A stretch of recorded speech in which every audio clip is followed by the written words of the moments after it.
Hello, and welcome to our Back to Basics, Strengthening Your Community of Practice Facilitation. My name is Anna Valdez, and I am an implementation specialist at the Lastinger Center at the University of Florida. I'm glad you're here today because we're going to be talking about something that I am truly passionate about. This session is designed for facilitators, coaches, early childhood professionals who support educator learning through communities of practice or trainings. You may be working with a group of infants, toddlers, or preschool teachers, and this is beneficial for everyone. No matter what your role is, facilitation has a direct impact in how educators experience professional learning. It influences whether participants feel comfortable sharing their experiences, whether conversations deepen reflection, and whether learning connects meaningfully to classroom practices. Communities of practice are especially valuable in early childhood because educators are constantly making responsive decisions based on the children's needs. So having that space to reflect, to share, and learn from one another really strengthens both the educator confidence and the practice. And that is so important. So today is an opportunity to reconnect with the foundational facilitation rules that make those experiences possible. So to begin, I want us to reflect on our own experiences. Okay? So let's take a minute for a reflection pause. Think about a recent meeting that you facilitated or participated in with early childhood educators. It could have been a community of practice, it could have been a coaching conversation, or even a team meeting, staff meeting. Consider what made that experience feel collaborative. You might remember participants building on each other's ideas, asking questions, sharing openly, a variety of things. Or you might recall a time when the conversation felt quiet or more facilitator directed. So take a moment to bring one specific experience to mind. And as we move forward, I want you to notice how facilitation choices really influence those experiences that we have. So today we're going to focus on two key areas. First and foremost, we're going to clarify the difference between training and communities of practice. When we understand this distinction, it really helps us facilitators make intentional decisions about how learning is structured and supported. And secondly, we're going to explore core facilitation practices that strengthen dialogue, reflection, and shared learning. These skills really help shift the learning from something participants just receive to something they can actively help create. Okay, that's very important. The distinction becomes clear when we look at how training and communities of practice function and are equally important in all our early childhood settings, whatever that setting may look like. So training versus community of practice. Trainings and community of practice both play important roles in professional learning, but they definitely they serve different purposes. In a training, or when we're doing trainings, they help educators build knowledge and skills. It kind of introduces the research, strategies, and practices that educators can use in our work. So if you think about trainings that you've attended, that's usually what is happening. Sometimes those sessions are a one and done, or they can happen in a limited series for a shorter period of time and are driven by a trainer's agenda. So call to mind a training that you may have attended. You might see this when infant teachers attend a training on responsive caregiving, for example. They learn how responding to infant cues really helps support their emotional security and development. Communities of practice tend to extend that learning by creating space for reflection, dialogue, and shared meaning making. And when we think of a community of practice, we really try to make that experience feel comfortable for that shared reflection and dialogue. And these things continue with a consistent group of participants for an indefinite amount of time, depending on the group's needs, and are driven by the group's agenda. So I want you to take a moment and just imagine a group of infant teachers meeting together after a training on responsive caregiving that we just spoke about. One teacher may share that she began slowly down during diapering routine and noticed infants seemed calmer. So she noticed that when she started to slow down, the infant seemed calmer. Makes sense, right? And then another describes how she started narrating her actions and saw the infants become more engaged. So she was talking as she was diapering the student. Now I'm going to get a wipey, and the wipey may feel cold, or maybe the wipey feels warm, and now I'm going to tighten your diaper, right? So as the group is having this talk, they reflect on what worked, what felt challenging, and what they wanted to try next.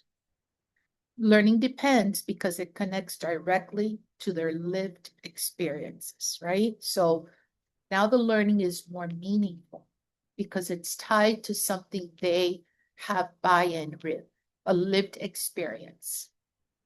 Training introduces knowledge, strategies, or new content. Communities of practice help educators process new learning and integrate that knowledge into their daily work. Both are essential, both are important, and facilitators play a key role in supporting each one. So let's talk a little bit about a scenario, okay? Consider a facilitator working with a group of preschool teachers who wants to strengthen transitions in their classroom. One teacher may share that cleanup time feels stressful. Yeah, I can attest to that. I remember when that felt very stressful. Children resisted stopping their play. They wanted to continue playing, and the transitions often take longer than expected.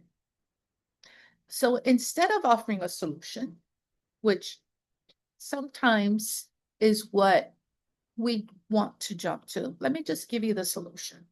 But instead of offering solution, the facilitator invites reflection and that dialogue by asking thoughtful questions and asking others to share what they've noticed during their transitions.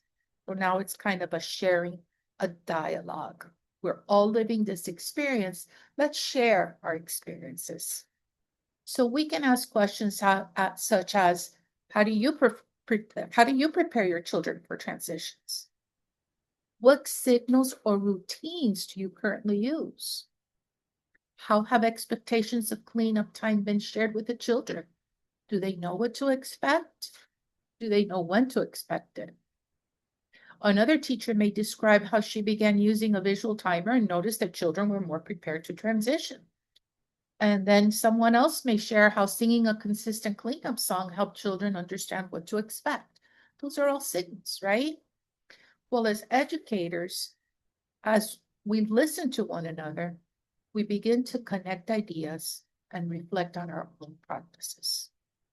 And over time, this group begins to develop shared strategies, and they begin to build their confidence in the classroom.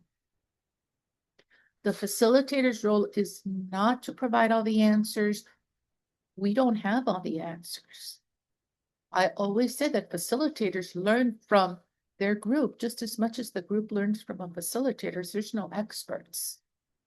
So the facilitator's role is not to provide all the answers, but to guide the conversation in a way that supports that reflection, that dialogue, and that rich shared learning. In this specific scenario that we're talking about, teachers may have previously attended a training that offered strategies for transition, and that COP then gives them the opportunity to extend their thinking, to allow for reflection, and allow that dialogue around specific transition in their own classroom. Now, to do this effectively, COP facilitators rely on a clear framework. So let's talk about this community of practice framework. The community of practice framework, which we sometimes lovingly call the cookie, includes 4 elements. It includes the elements of conditions, content, structures, and processes. Okay, those are our 4 key elements. Our conditions focus on relationship, right? Early childhood educators are more likely to share honestly when they feel respected, they feel they're listened to, they feel supported and empowered. Facilitators support conditions by creating welcoming openings and acknowledging participant experiences. Okay, so those conditions are what's going to set the tone for that empowerment of teachers to be able to share confidently. When we talk about the content, we're referring to the focus of the learning. In early childhood communities of practice, content often includes transitions, real-life classroom experiences, for example, things as supporting routines, responding to behavior, and strengthening family engagement, and those transitions we spoke about earlier. The structure piece, the structure element, provides organization. Clear structure, such as who makes up the group, when and where is the group meeting, and for how long. This helps all the participants understand the purpose of the session and stay focused. If you think about anytime you've gone into a training or a session or a PD opportunity, some people really like to know ahead of time what's going to happen, when is it going to happen, how long am I going to be here. That kind of helps some people feel safe, right? So for some people, that structure piece is very important. Processes refers to facilitation moves that support the participation. This includes asking open-ended questions, paraphrasing, and ensuring that all voices have a space. Those that are more quiet, we give them a quiet opportunity to share, maybe just with 1 or 2 people. And then you're going to see that there's people that feel comfortable sharing in a big group. When we think of the processes, we want to make sure that we are holding a space for everybody's type of learning and everybody's type of voice, how they want to be heard, how they feel safe sharing. And it's important to remember that each of these components support meaningful learning experiences. So think back to our opening reflection, where I invited you to think about what made a recent meeting that you facilitated more collaborative. Were any of those components present in the meeting you held, in the COP you held, in the training you held? When you work with this framework in place, facilitators can design sessions that really balance structure and reflection. And one tool that really helps us organize that structure and think through what processes you may want to use is something called the 4 A's. And we call those lovingly the 4 A's of agenda design. So when you think about the 4 A's of agenda design, think about something that helps provide a simple and effective structure for organizing communities of practice and training agendas. Okay, because you can apply this to a community of practice, you can apply these to a training agenda. And the 4 A's are anchor, add, apply, and away. Just with those 4 pieces, we can have a rich agenda that is very meaningful to those that are participating. So when you think of an anchor, when I think of an anchor, I think of something I throw over a ship to keep me in place. So this is kind of the same thing. So an anchor is what's going to connect the participants to the topic and is also going to activate that prior experience. So for example, in a COP, participants may be invited to reflect on something they recently observed or experienced in our classroom. And in a training, an anchor, we invite participants to respond to a journal prompt, such as write about a recent classroom transition that went well. So that is our anchor. It's what is connecting us to the content we are about to participate in. Once we have our anchor in place, then we are going to add. Add is simply introducing new perspectives, information, or examples. So in a COP, that may be the group exploring a peer shared dilemma, classroom artifact, or a video clip from a practice. In a training, it could be the facilitator presents a strategy, a short video, a scenario, or a research-based example. That is our add. And I want you to remember that you can use this not just for a community of practice, but for any training. Okay? You have those 4 A's in place, you can apply it everywhere.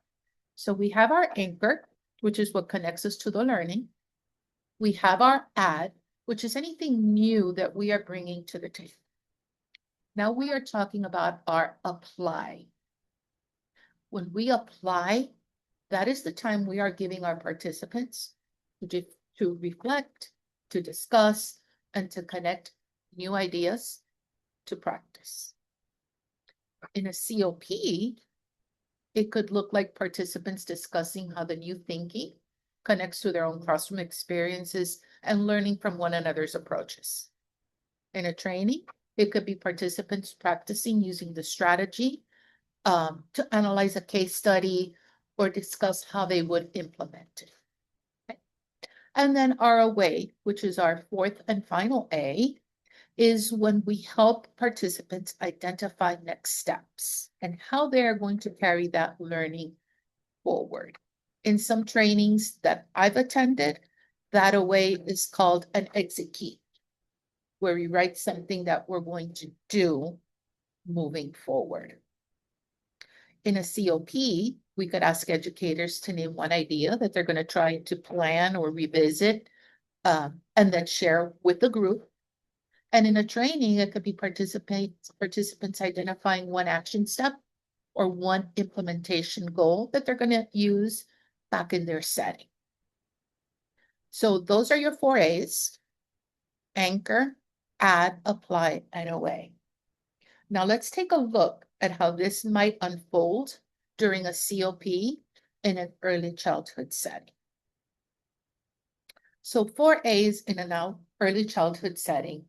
We want you to imagine a community of practice that's focused on supporting toddlers during transitions. Transitions is really a hot topic, right? The facilitator may begin by inviting participants to reflect on a recent transition that felt either smooth or challenging. And you may have one teacher describing how toddlers became upset when moving from outdoor play back to indoors. The facilitator might introduce a short video showing caregivers, right, preparing children for a transition by giving advance notice and offering clear cues. As participants reflect together, one teacher realizes she often moves quickly from one activity to the next without warning. We all know what that does to little ones. And then another one might share how using consistent language really helped toddlers feel more secure. Participants begin that dialogue, identifying small changes they want to try in their own settings. And then finally, this session closes with educators naming one adjustment they plan to implement. And as you can see with this scenario that I just shared, we very briefly went through the 4 A's, right? We anchored, we added, we applied, and we gave them an away.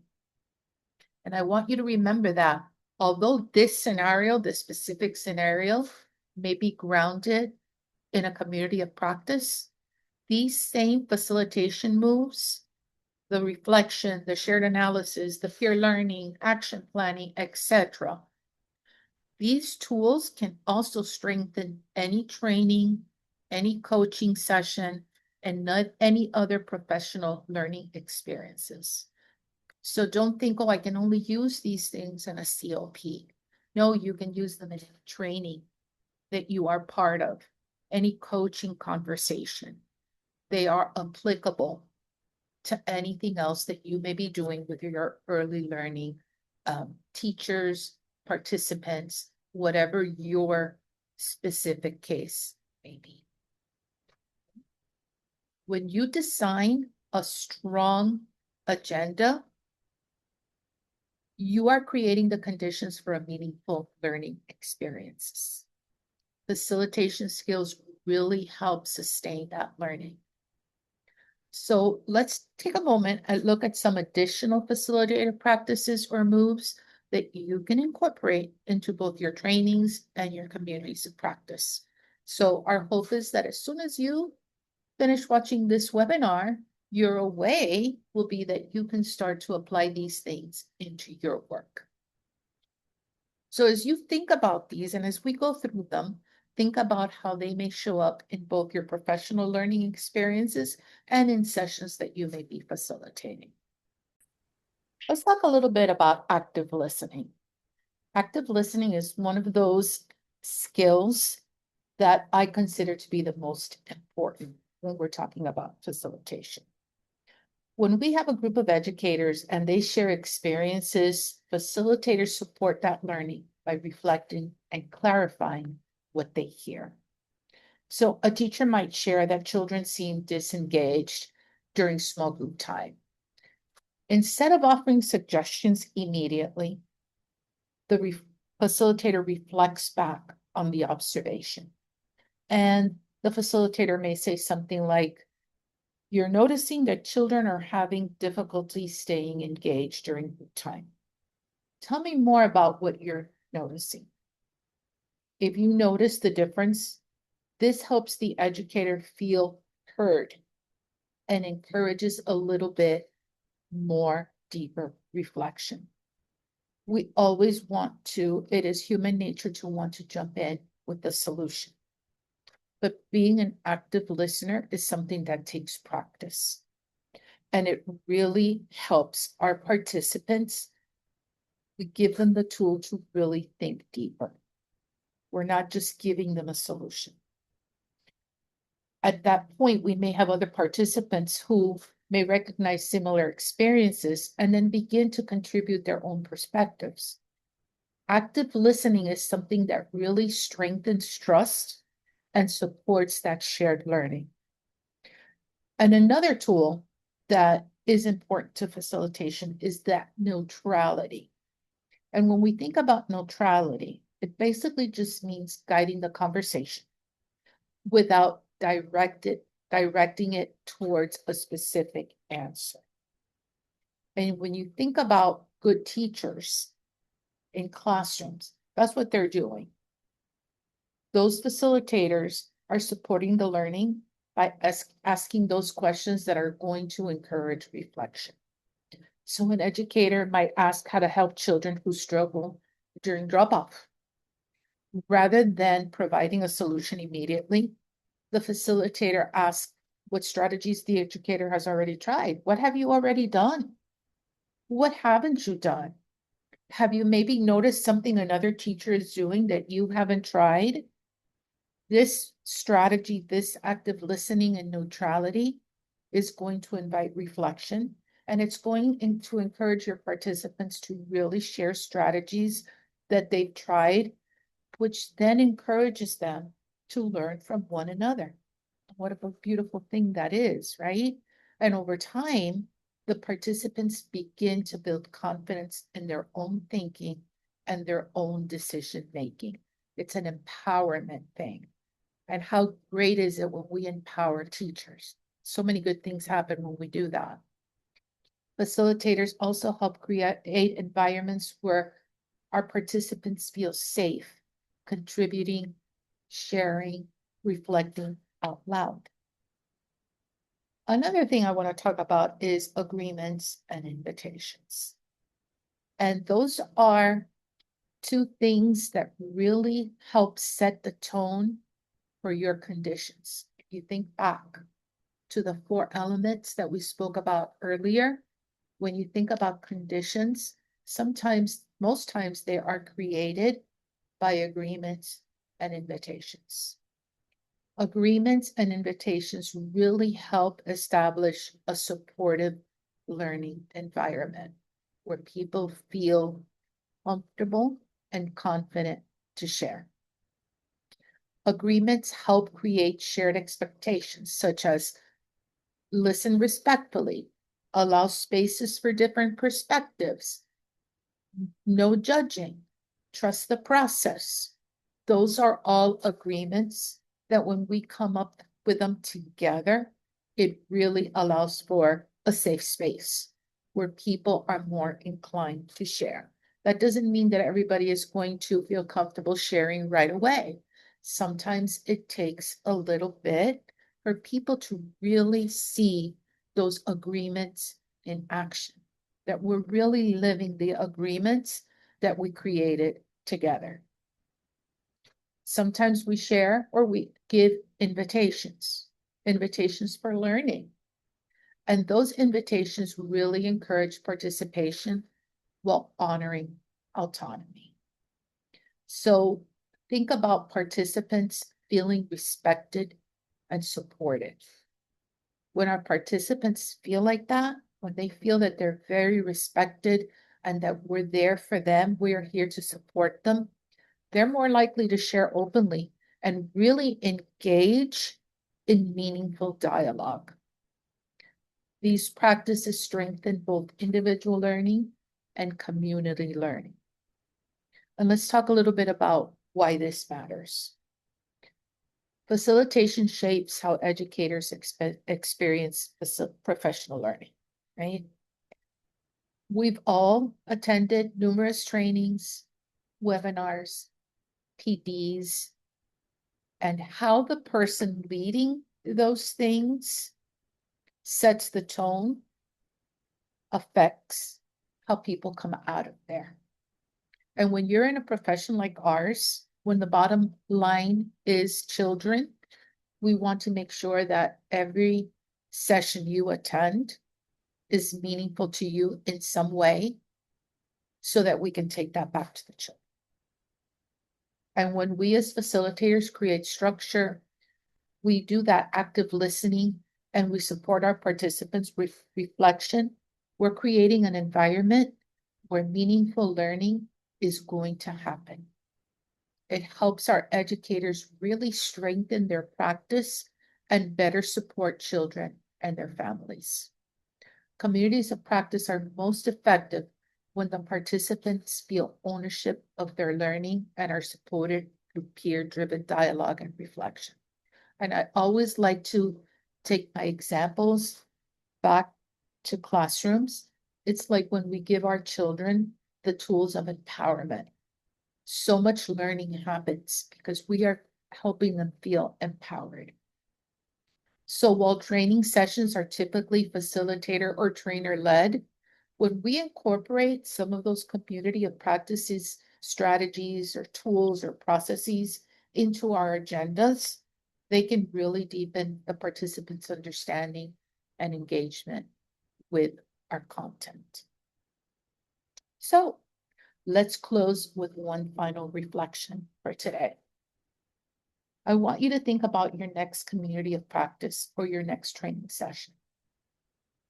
What is one facilitation move that you would like to strengthen? It could be allowing more wait time. It could be asking more open-ended questions, or it could be creating a clearer structure. Any small change in facilitation can have a meaningful impact on the participant experience and learning. Any small change that you do could impact somebody in a very powerful way. Thank you for being here, and thank you for the important work you do to support early childhood educators.